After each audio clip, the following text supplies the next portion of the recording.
So dizziness is a common problem. About 20 to 30% of adults throughout their lifetime will visit their doctor at least once complaining of this symptom. The problem for the doctor is that the diagnostic process can be difficult, but even more so the treatment of patients with dizziness, particularly if it becomes chronic, is difficult. A particular treatment that we have available to us is called vestibular rehabilitation, vestibular therapy, in which patients with persistent chronic dizziness, that is an illusion of self-motion which persists, we provide them with stimuli that counterintuitively make them dizzy, but in a graded, controlled fashion. And this makes the brain get accustomed to the feeling of dizziness, and eventually the sensation of dizziness with this sort of therapy abates. So we ask the question, what are the brain mechanisms involved in such responses to vestibular rehabilitation to suppress the sensations of dizziness? And we thought, what group of people would be ideal to answer this question?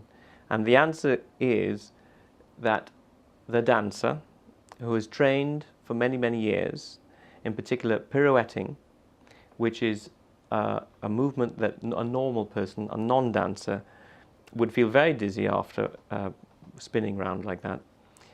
We thought that these would constitute an ideal group of people to look at this issue. We emulated the situation of the pirouette in a group of healthy individuals and a group of healthy dancers.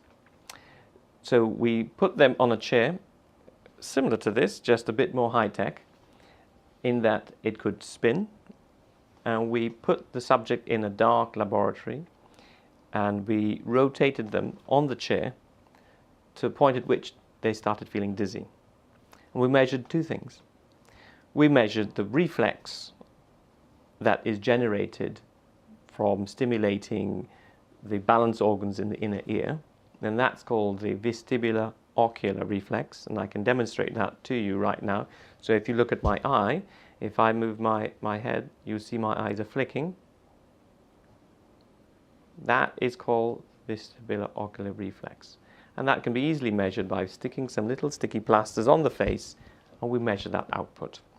That is under brainstem control. The second thing that we measured was the sensation of dizziness. How we measured that was simply had subjects hold a wheel and spin it at a direction and speed commensurate with their sensation of dizziness. And in the method we used, the dizziness is maximum at the beginning and then it slowly tails off. And we measure the time course of the reduction of dizziness. And dancers, the reduction of dizziness is very rapid, so they feel dizzy for a short period of time. And in non-dancers, the dizziness lasts much longer. And that's the critical thing that we measure, the duration of dizziness as measured by sensation with the wheel and reflex with the eye. We had these measures of resistance to dizziness, and then all the subjects had a brain scan. The brain scan we did looked at two components of the brain. The grey matter, which constitutes the cells that do the processing of information in the brain, and the white matter that constitutes the connections between the cells, and both are important in the functioning of the brain. Now, when one does a brain scan, the structure of the brain is slightly different between one individual and the next.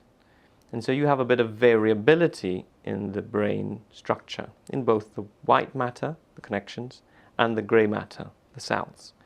Similarly, in the performance that we measured, both the sensation of dizziness and the reflex output, there is variability between one individual and the next. And that variability is something we can analyze mathematically and make that link between the structure of the brain and the sensations of dizziness and the reflex output.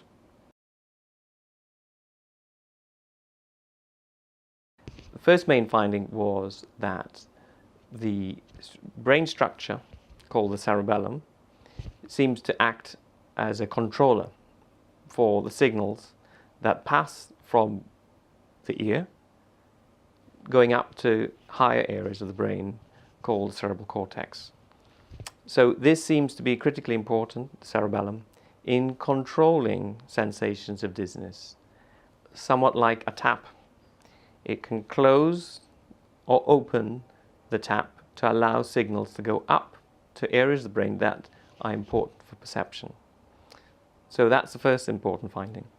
Second important finding was that in the areas that are involved in perceiving dizziness, that is the cerebral cortex, there seems to be quite a widespread white matter network that's important for sustaining sensations of dizziness, so that implies that the term dizziness, the illusion of self-motion, or indeed perception of self-motion, even when one is moving, is something that depends on a large network of brain areas.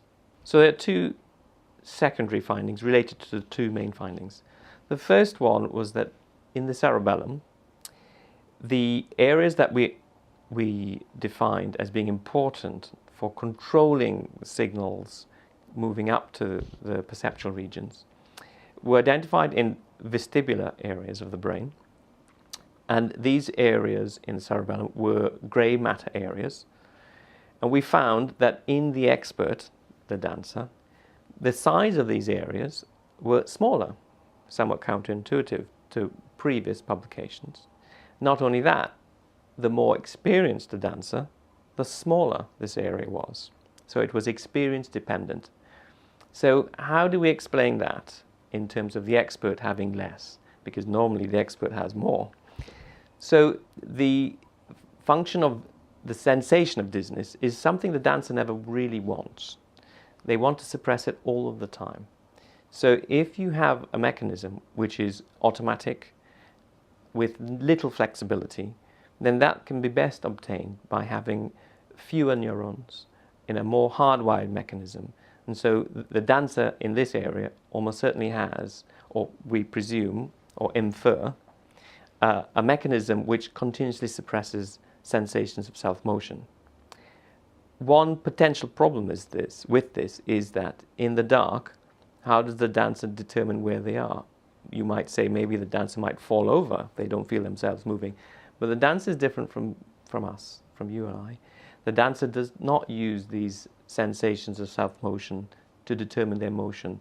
They are an animal, in a way, that's pre-programmed to step, to move, to spin well in advance of their actual movement. They know where every footfall is going to land with millimeter precision. We don't. We need to reappraise where we are and where we are going to be. They don't need to do that. They know exactly where they are and exactly where they will be before they do it and when they do it. So the second main finding relates to the white matter network I mentioned. Now, we found this white matter network in healthy normal individuals correlated with sensations of dizziness. In fact, the white matter network was not visible in our analysis for dancers. That doesn't mean it doesn't exist. It just means it's much less robust, so that it didn't reach mathematical significance. So this tells us that not only do dancers have this tap switching off the signals for sensations of dizziness, but also the brain areas that are important for perceiving sensations of self-motion are less well developed. Again, supporting the idea that dancers really don't need much of these signals for their control of movement and balance. One is that when one is dealing with a patient with chronic dizziness, there are two components to assess. One is the reflex function, which I mentioned if I move my eyes, you see my eyes flick. That's called the vestibulocular reflex. That is the function that almost all doctors dealing with patients with dizziness assess. The problem is it's not the only thing that one should assess, because something I didn't mention was that in the dancers there was no correlation between the reflex function and the perception. normal people, like the rowers in our group, in our control group, there was a correlation. So the point is, a patient can turn up to clinic, have his reflex function assessed. It might be within the normal limits, but still complain of dizziness. But the doctor might then say, there's nothing wrong with you. So the implication is that the full assessment of patients with chronic dizziness should include not simply an assessment of the vestibular ocular reflex function, but also perceptual function, which unfortunately is something that's only currently measured in research laboratories.